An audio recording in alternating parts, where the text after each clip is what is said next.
Assalamualaikum warahmatullahi wabarakatuh. Perkenalkan, saya Iqbal Maulana dengan NIM 2401020039. Nah, baik, di sini saya akan menjelaskan terkait proyek UAS dari prodi algoritma dan dasar pemrograman. Nah, di sini kita telah diberikan rubrik penilaian berisi beberapa kriteria dari 1 sampai dengan 14 kriteria. Di mana untuk mencapai nilai poin yang sangat baik, kita harus memenuhi ke-14 kriteria tersebut. Nah, untuk kriteria pertama yaitu mampu menalar kasus yang diberikan, membuat pseudocode, penyelesaian dan mengevaluasi hasil kerjanya. Nah, sebelumnya saya akan menjelaskan apa itu pseudocode dan apa itu flowchart untuk memenuhi kriteria pencapaian 1 dan 2. Nah, jadi pseudocode dan flowchart itu adalah alat yang digunakan dalam pemrograman untuk merancang logika dan struktur program sebelum menuliskan dalam bahasa pemrograman tertentu. Nah, pseudocode itu apa? Pseudocode itu adalah deskripsi informal dari logika suatu program atau algoritma yang ditulis dalam format yang menyerupai bahasa manusia. Biasanya menggunakan kombinasi bahasa Inggris atau bahasa sehari-hari dengan struktur pemrograman seperti if, while, for, dan lain-lain. Ciri-ciri pseudocode itu sendiri yaitu tidak memiliki aturan baku untuk sintaks, mudah dibaca dan dipahami, bahkan oleh orang yang tidak ahli dalam pemrograman. Selanjutnya digunakan untuk mendeskripsikan langkah-langkah solusi suatu masalah. Contoh diri pseudocode seperti ini, mulai masukkan nilai A dan B. Jika A lebih besar dari B, tampilkan A lebih besar dari B. Jika tidak, tampilkan B lebih besar dari A. Kemudian selesai. Nah, selanjutnya yaitu flowchart. Apa itu flowchart? Flowchart itu sendiri adalah diagram grafis yang mempresentasikan alur proses suatu logika dari suatu algoritma menggunakan simbol-simbol standar seperti oval untuk menunjukkan awal dan akhir proses. Kemudian persegi panjang menunjukkan proses atau langkah tertentu. Nah, yaitu belah ketupat selanjutnya menunjukkan kondisi atau keputusan. Kemudian panah menunjukkan alur atau proses suatu program. Kegunaan flowchart itu untuk membantu memahami dan memvisualisasikan proses logika, mengidentifikasi masalah dalam suatu alur proses. Nah, contoh flowchart itu seperti mulai masukkan nilai A dan B. Apakah A lebih besar dari B? Jika ya, tampilkan A lebih besar dari B. Jika tidak, tampilkan B lebih besar. Nah, selesai. Nah, diagram flowchart itu terdiri dari beberapa, yaitu seperti oval untuk mulai dan selesai, persegi panjang, langkah proses seperti masukkan nilai A dan B di atas tadi, belah ketupat, keputusan seperti apakah A lebih besar dari B. Pseudocode dan flowchart saling melengkapi untuk membuat algoritma lebih mudah dipahami sebelum mengimplementasikan dalam kode nyata. Selanjutnya untuk poin yang ketiga yaitu mampu menjelaskan 6 tipe data dan memberikan contoh penggunaan masing-masing tipe data dan teknik pengimplementasiannya dalam bentuk kode program. Nah, sebelumnya saya akan menjelaskan 6 tipe data tersebut.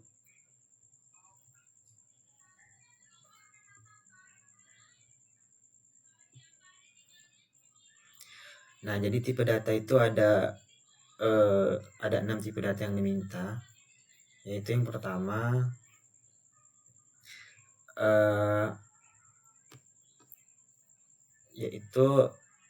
yaitu integer.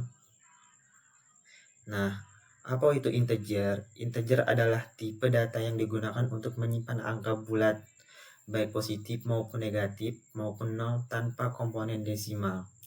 Untuk contoh penerapannya dalam kode program seperti ini, integer umur sama dengan 25, integer tahun sama dengan 2024. Nah, maka program akan menampilkan umur, kemudian program juga akan menampilkan tahun sekarang.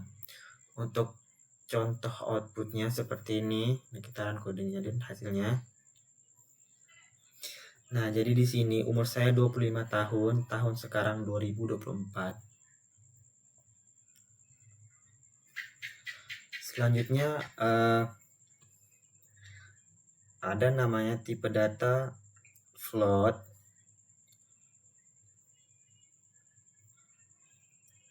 Nah, sebelumnya teman-teman udah pada tahu belum float itu apa?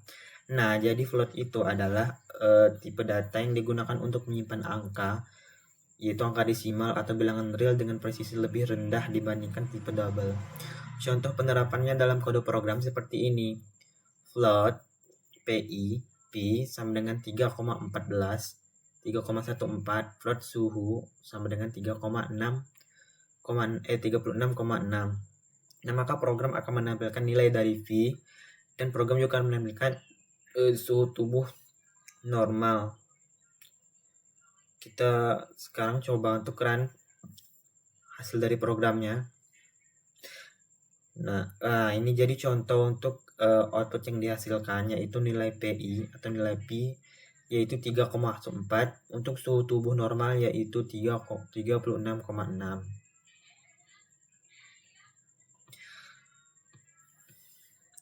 Selanjutnya ada yang namanya tipe data string.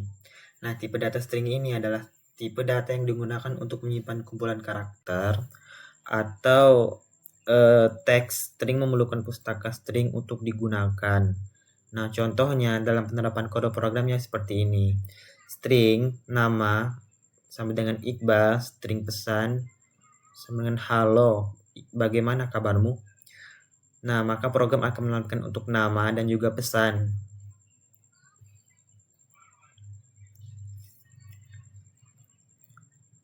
Nah, untuk contoh outputnya seperti ini, maka program akan menampilkan nama Iqbal, pesan yang disampaikan yaitu halo, bagaimana kabarmu? Selanjutnya ada namanya tipe data boolean. Nah, sebelumnya boolean itu adalah tipe data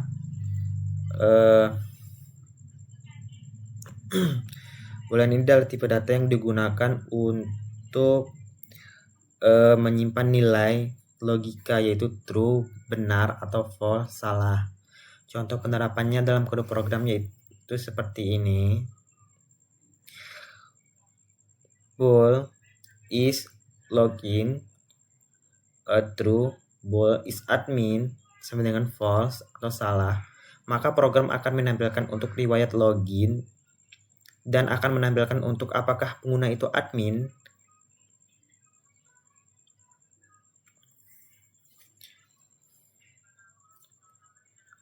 Nah, ini contoh dari output program yang telah kita bahas itu. Ini lewat login 1 berarti benar, apakah pengguna admin?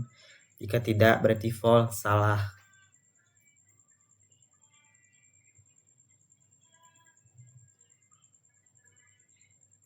Nah, selanjutnya ada namanya tipe data array. Nah, array ini adalah tipe data yang digunakan untuk menyimpan sekumpulan elemen dengan tipe data yang sama diakses menggunakan indeks. Untuk contoh penerapannya dalam kode program seperti ini. String, buah, array sama dengan indeks untuk semangka, buah naga, kelapa. Nah, untuk integer angka dalam array-nya itu terkandung indeks untuk 1, 2, 3, 4, dan 5. Nah, maka program akan menampilkan buah pertama yaitu apa, kemudian untuk angka menampilkan untuk angka kedua. Contoh output dari programnya seperti ini. Kita coba jalankan kodenya. Nah, ini buah pertama yaitu semangka, untuk angka kedua yaitu 2.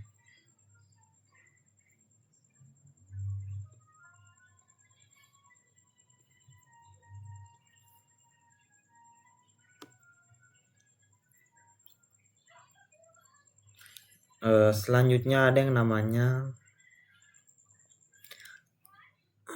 chart. Nah, jadi tipe data chart ini ada tipe data yang digunakan untuk menyimpan suatu karakter. Seperti ini contoh untuk penerapannya dalam suatu kode program.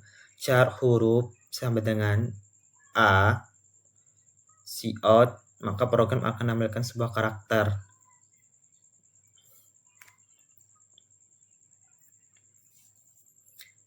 Nah, jadi contoh outputnya akan seperti ini. Karakter yang akan muncul yaitu A.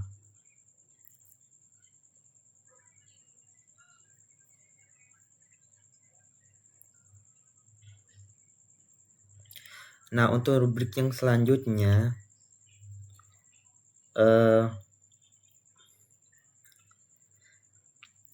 yaitu mampu menjelaskan perbedaan variabel dan konstanta dengan menunjukkan penggunaan pada kode program.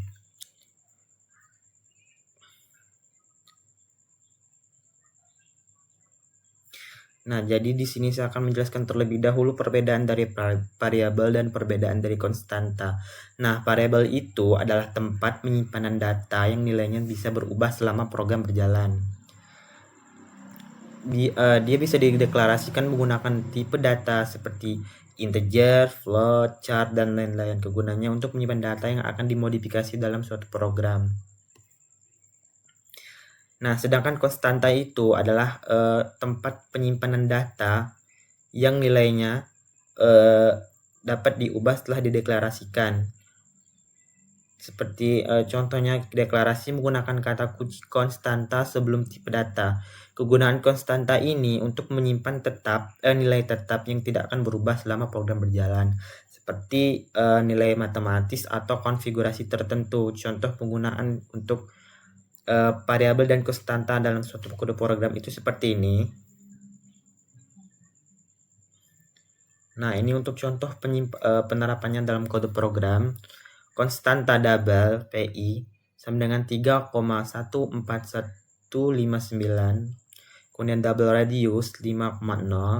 Double luas sama dengan PI kali radius kali radius lagi. Nah, maka program akan menampilkan luas lingkaran dengan radius. Radius adalah luas. Nah, PI sama dengan 3,14. Error, tidak dapat mengubah nilai konstanta. Nah, sekarang kita coba untuk jalankan kodenya.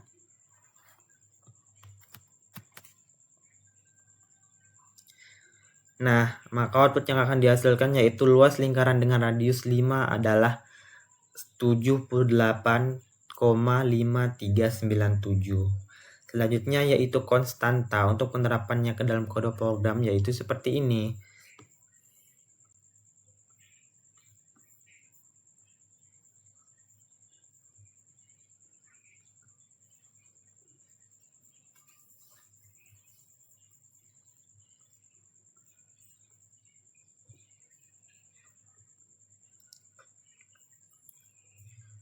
Nah, ini untuk contoh penerapannya dalam kode program untuk konstanta.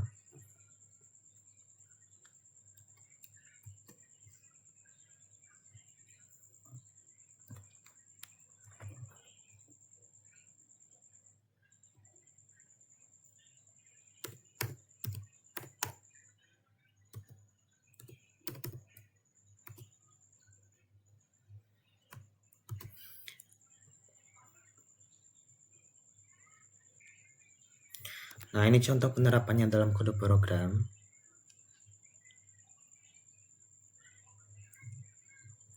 Maaf, sebelum ini sepertinya sudah saya jelaskan tadi ya. Maaf, sedikit ada kesalahan. Apa saja? Oh, berhenti.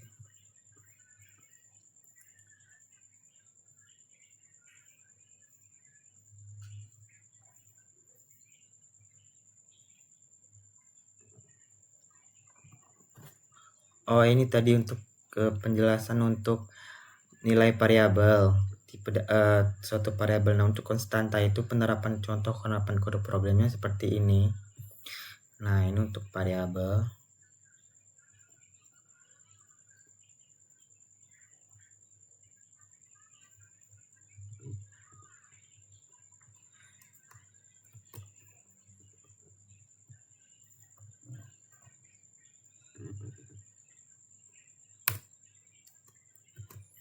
Nah, ini untuk contoh penerapannya dalam variabel dalam suatu kode program. Nah, di sini integer usia yaitu 25. Kemudian program akan menampilkan usia awal. Nah, kemudian usia sama dengan 30, mengubah nilai variabel. Berarti kita mengubah nilai variabel. Cout. Nah, berarti program akan melakukan usia setelah diperbarui. Nah, maka output yang dihasilkan seperti ini.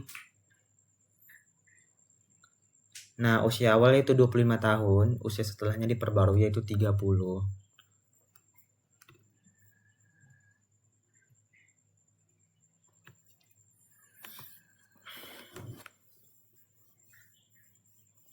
Selanjutnya pada kriteria poin yang kelima diminta untuk mampu menjelaskan kegunaan deklarasi dan akses array serta memberikan contoh penggunaan pada kode program secara langsung.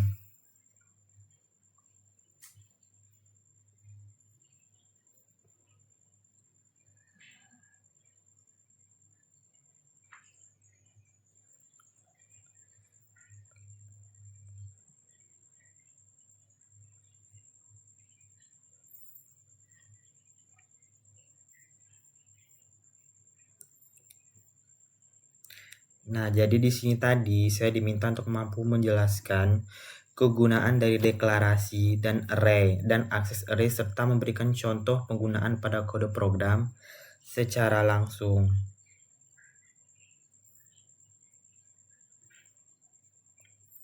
Nah, untuk penggunaannya dalam suatu kode program itu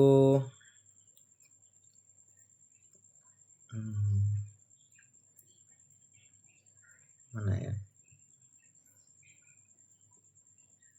Kriteria yang kelima yaitu mampu menjelaskan kegunaan deklarasi dan akses array serta memberikan contoh penggunaan pada kode program secara langsung. Nah, jadi perlu kita ketahui terlebih dahulu deklarasi dan akses array itu apa. Nah, akses array itu adalah sebuah struktur data yang digunakan untuk menyimpan sekumpulan data dengan tipe yang sama di dalam suatu variabel. Setiap elemen dalam array memiliki indeks yang dimulai dari 0 untuk mengakses data. Nah, array sangat berguna untuk mengelompokkan data sejenis seperti daftar angka atau string.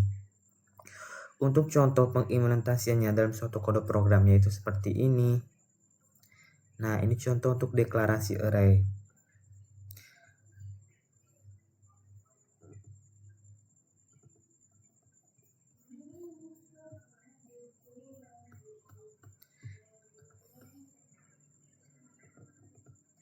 Nah, jadi di sini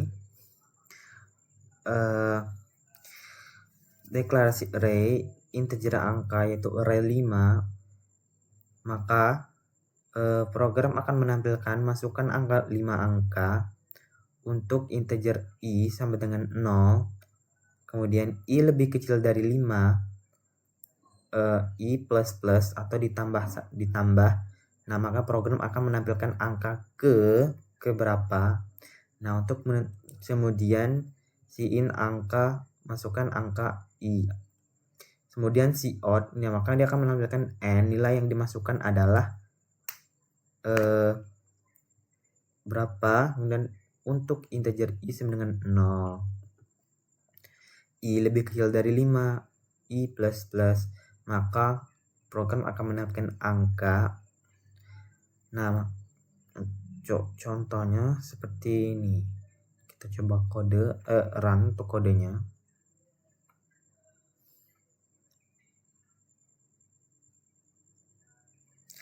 Nah, di sini berarti masukkan 5 angka ke 1 seperti itu.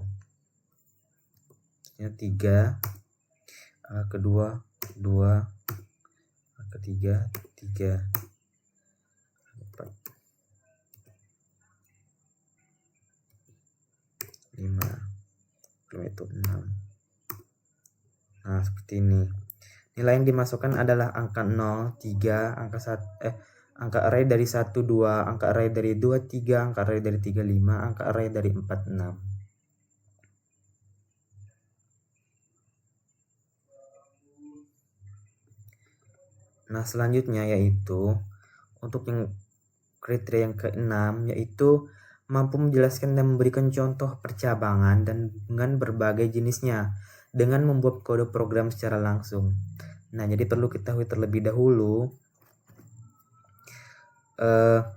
apa itu percabangan. Nah, jadi percabangan itu adalah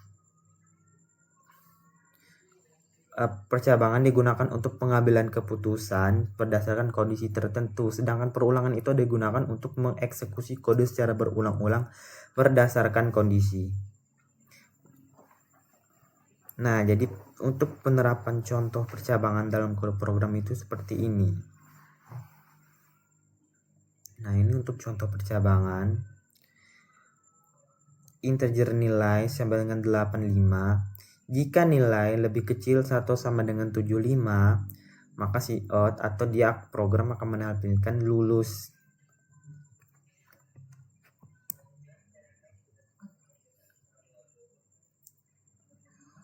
Nah, program akan melakukan lulus. Nah, selanjutnya untuk yaitu untuk kriteria yang ke 7, mampu menalar kasus percabangan, menjelaskan dan menyelesaikan dalam bentuk kode program. Misalnya seperti ini. Mana ya? Nah, untuk kasus percabangan, misalkan Anda diminta untuk membuat program yang memeriksa apakah sebuah angka yang dimasukkan oleh pengguna adalah bilangan positif atau negatif, negatif atau 0. Maka untuk contoh kode program dan penerapan dalam kode programnya seperti ini. Nah, integer angka cout, maka masukkan sebuah angka, maka program akan masukkan sebuah angka. In angka, masukkan angka. Kemudian if jika angka lebih kecil dari 0, maka cout akan menampilkan angka positif. Maka jika angka lebih kecil dari 0, maka cout akan menampilkan angka negatif. Maka cout akan menampilkan 0. Sekarang kita coba untuk run kode.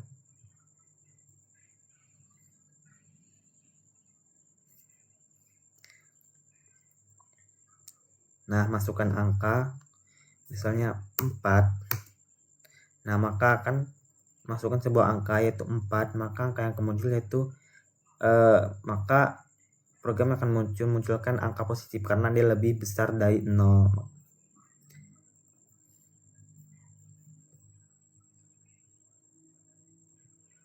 Kemudian selanjutnya untuk kriteria yang ke-8, mampu menjelaskan dan memberikan contoh perulangan dengan berbagai jenisnya dengan membuat kode program secara langsung. Jadi perulangan itu adalah digunakan untuk menjalankan blok kode berdasarkan satu atau beberapa kondisi. Contoh dari perulangan itu seperti if else, dan if dan juga switch case. Untuk contoh pengimplementasiannya dalam kode program,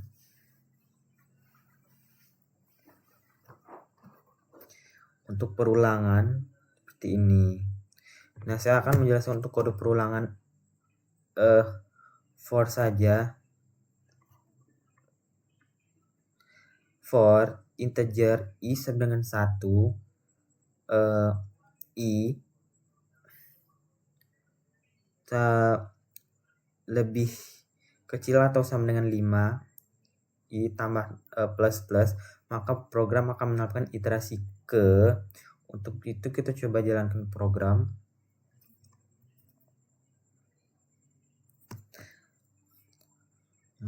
Nah, maka di sini iterasi yang muncul iterasi ke-1, iterasi kedua, iterasi ketiga, keempat, dan kelima.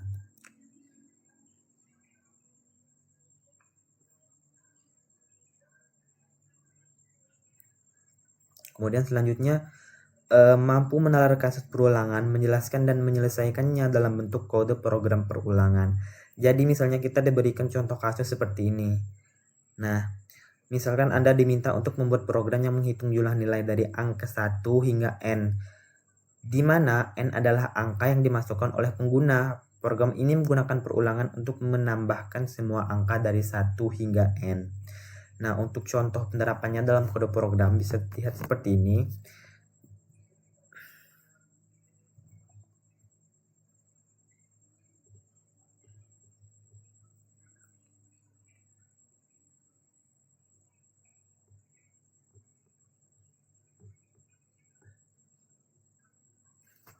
Nah, ini contoh untuk kasus perulangan tadi. Integer n cout maka akan menampilkan masukan batas angka n masukkan n, maka untuk int 1 sama dengan 1 i sama dengan 1 i lebih kecil sama dengan n i plus cout i, maka akan menambahkan i. Nah, sekarang kita coba untuk menjalankan kode program.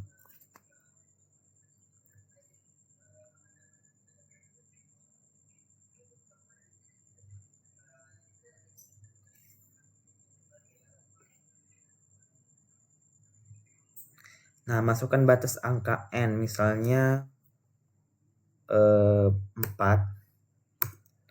Nah, masukkan batas angka n 4, maka yang akan muncul 1, 2, 3, dan 4. Begitu. Selanjutnya untuk kriteria yang ke-10, yaitu mampu membangun program yang mengimplementasikan persamaan matematika yang melibatkan konsep perulangan percabangan. Nah, untuk contoh penerapannya dalam kode program yaitu seperti ini. Kebetulan saya sudah menyiapkan kode programnya. Nah, contohnya seperti ini. Jadi di sini integer n long faktorial sama dengan 1, maka cout akan menampilkan masukkan angka untuk menghitung faktorial. Masukkan n, kemudian jika n lebih kecil dari 0 cout maka akan menampilkan angka tidak boleh negatif. Maka untuk integer i sama dengan 1, i lebih kecil atau sama dengan n, i plus faktorial kali sama dengan i, cout akan menampilkan faktorial dari n adalah. Sekarang untuk itu kita coba jalankan kode programnya.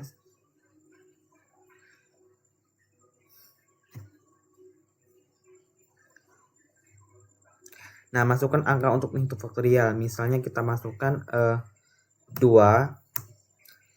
Nah, faktorial dari 2 adalah 2, seperti itu.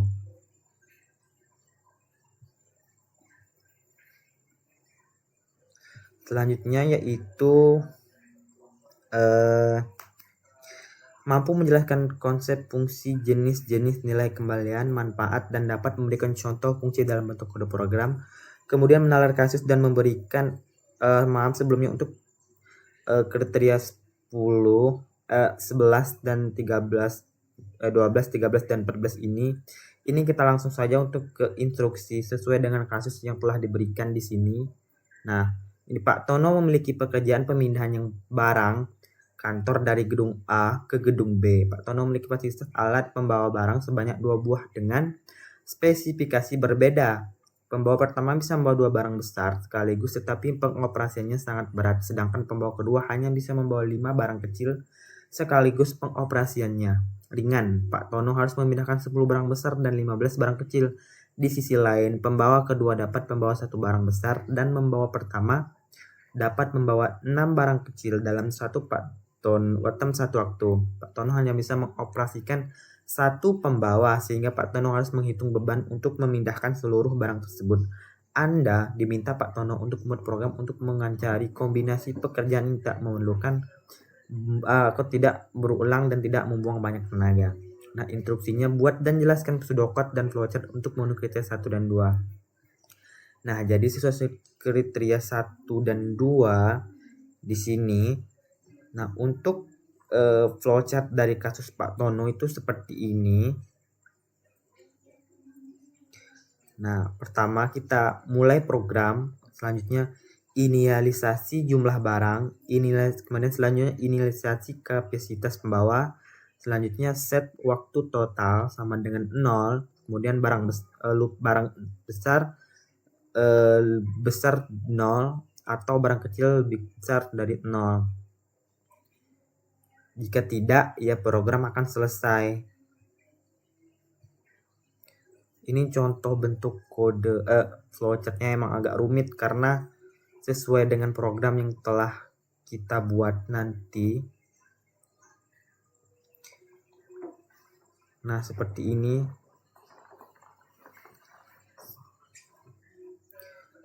Nah, di sini barang besar besar dari 0 atau barang kecil besar dari 0, maka barang besar tambah dengan kapasitas bawah 1. Kemudian jika barang besar 0 tidak, maka kurangi barang besar dengan 1. Kemudian ini barang besar lebih lebih besar dari kapasitas pembawa 1, maka kurangi barang besar dengan 2. Selanjutnya tambah waktu 2, kembali lagi ke barang besar kembali lagi ke barang besar. Nah, selanjutnya ini kurangi barang besar dengan 1 jika barang besar lebih besar dari 0. Kemudian tambah waktu 1. Nah, begitu seterusnya. Sepertinya bisa dipahami lah untuk teman-teman bagaimana flowchart ini bekerja. Nah, selanjutnya yaitu bagaimana untuk bentuk dari pseudocode dari program Pak Tono tersebut. Nah, untuk pseudocode-nya itu seperti ini.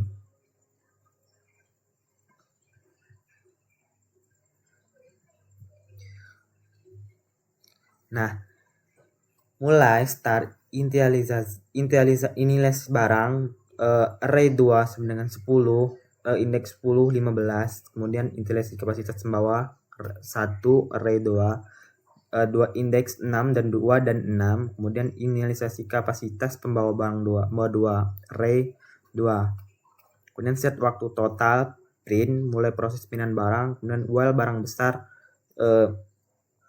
lebih besar dari 0 atau barang kecil lebih kecil dari 0. Kemudian if barang besar sama dengan 2, selanjutnya deklarasi barang, kemudian increase waktu total, kemudian print, kemudian else if barang, decrease, increase, print. Selanjutnya maka jika barang kecil lebih besar atau sama dengan 6, selanjutnya decrease barang kecil sama dengan 6.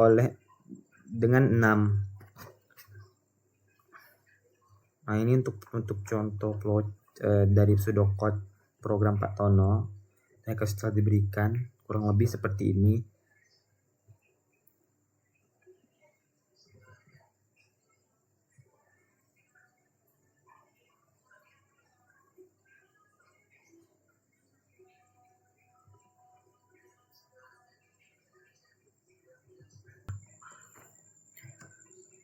Nah, untuk selanjutnya yaitu buat dan jelaskan kode program untuk memenuhi kriteria 3, 4, 5, 6, 7, 8, dan 9 dari kasus tersebut.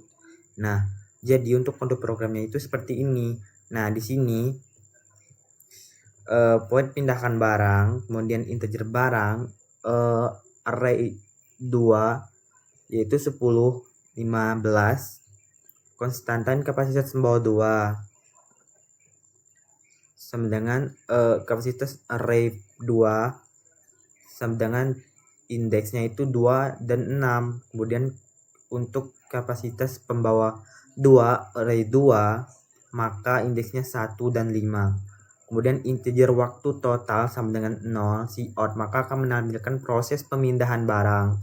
Jadi while barang array 0 lebih besar dari 0, barang array 1 lebih besar dari 0, maka jika barang array 0 tersebut lebih besar atau sama dengan kapasitas bawah 0, kapasitas array 0, kemudian barang array 0 kurang atau sama dengan kapasitas pembawa 0, waktu total yang diperlukan itu tambah 2, maka program akan menampilkan pembawa pertama untuk 2 barang besar, sisa barang besar, kemudian barang array 0. Nah, maka jika barang array itu 0 lebih besar dari 0, barang array 0 tersebut kapasitas membawa 2, maka waktu total yaitu tambah 1, maka cout atau program akan menggunakan pembawa kedua untuk satu barang besar, sisa barang besar. Nah, begitu seterusnya sesuai dengan kasus tadi, maka jika dijalankan programnya seperti ini.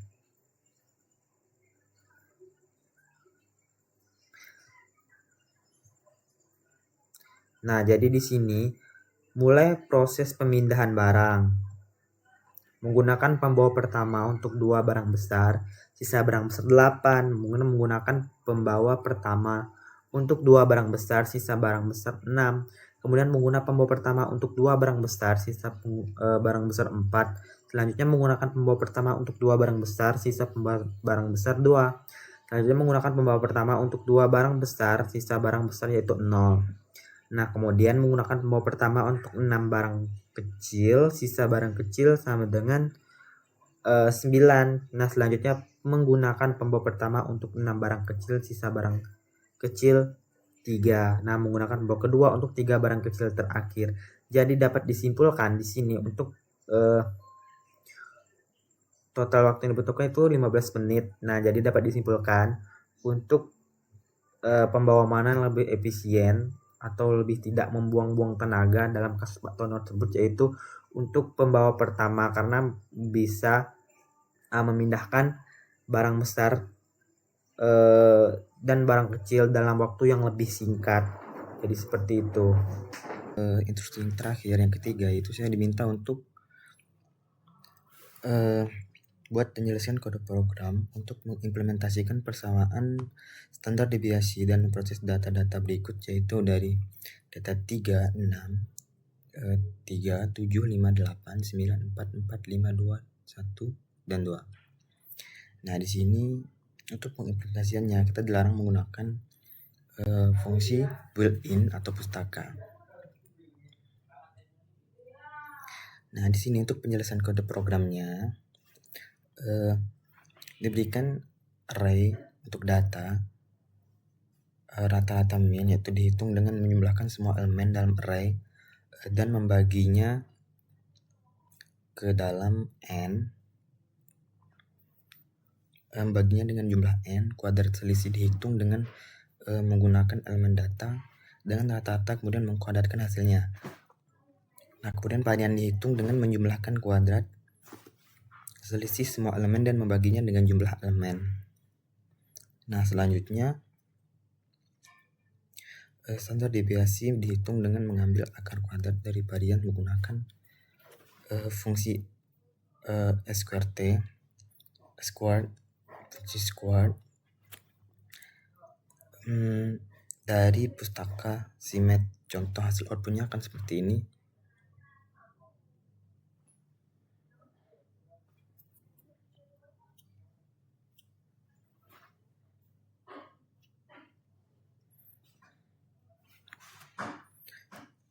Nah, untuk output yang dihasilkan yaitu rata-rata 4,53846, kemudian varian 5,47929, dan standar deviasinya yaitu 2,34079. Jadi itu untuk contoh pengimplementasian dari program menghitung standar deviasi. Mungkin cukup sekian dari saya. Terlebih dan kurang mohon maaf apabila terdapat kesalahan. Saya mohon maaf yang sebesar-besarnya. Akhir kata, assalamualaikum warahmatullahi wabarakatuh.